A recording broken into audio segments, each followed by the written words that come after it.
Bonjour à tous les passionnés, suite à la vidéo 6 moteurs fabuleux partie 1, de nombreuses personnes m'ont demandé de faire une deuxième partie car il reste beaucoup de moteurs qui méritent notre attention.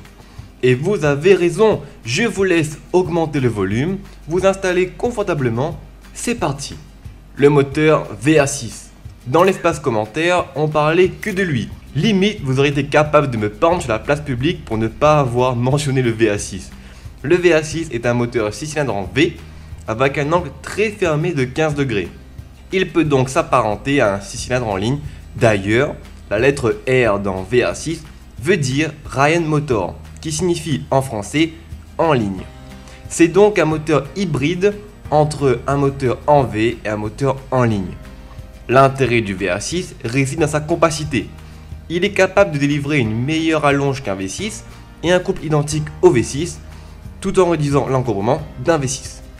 Beaucoup ne le savent pas, mais ce n'est pas Volkswagen qui a inventé cette architecture. Et non, c'est Lancia qui l'a inventé en 1915.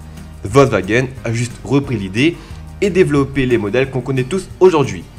L'architecture VR existe aussi en 4, 5, 8, 12 et 16 cylindres. Par exemple, la Volkswagen Jetta était notamment disponible en VA5 2 litres 3 270 chevaux et en VA6 2 litres 8 de 204 chevaux. Le Flat 4, ou plus communément dit Boxer Subaru. Vous savez quelle a été la première voiture à être munie d'un moteur Boxer? La Coccinelle.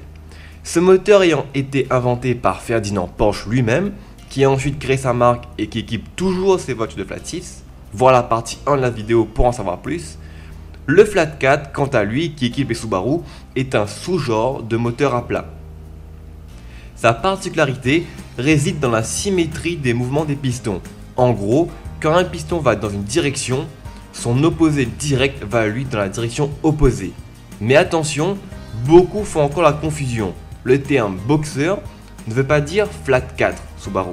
Le terme boxer désigne la symétrie du mouvement des pistons. Un Flat 6 Porsche, par exemple, est aussi un moteur boxer. Mais tous les moteurs à plat ne sont pas des moteurs boxer. Par exemple, le moteur de la Ferrari 512 Berlinetta est un moteur à plat non boxé. On dit qu'il est en V à 180 degrés. L'intérêt du boxer est le même que tous les moteurs à plat, c'est-à-dire qu'il permet d'avoir un centre de gravité très bas. Mais le boxer plus particulièrement est une architecture qui permet de réduire considérablement les vibrations du moteur. En effet, chaque piston vient annuler la vibration de son piston opposé. On dit que les pistons annulent les vibrations de second ordre. Et puis, elles font un bruit reconnaissable parmi 1000. Le moteur EMI. Enfin, un moteur de muscle car dans ce top.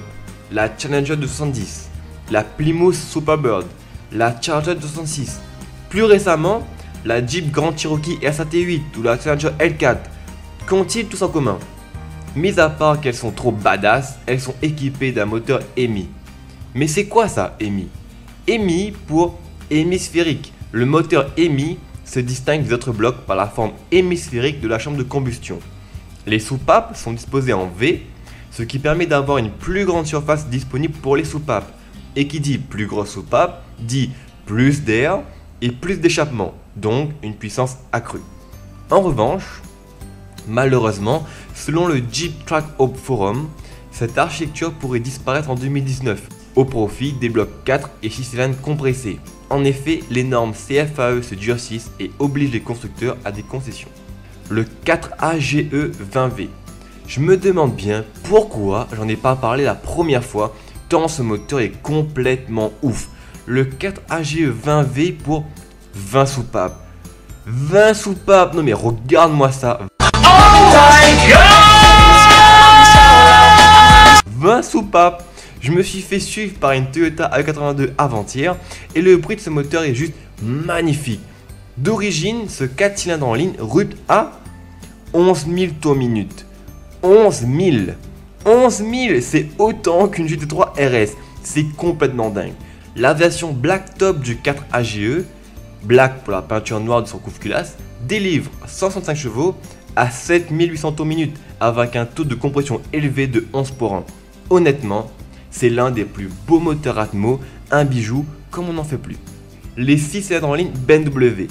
Ça fait 70 ans que BMW exploite à fond cette architecture, et on peut dire qu'aujourd'hui, ils sont passés maîtres dans le domaine. A l'origine constructeur de moteurs d'avion, d'où le logo en hélice, BMW sort le tout premier cylindre en ligne en 1917, le BMW 3A, qui développait 200 chevaux pour une cylindrée en norme de 19 litres.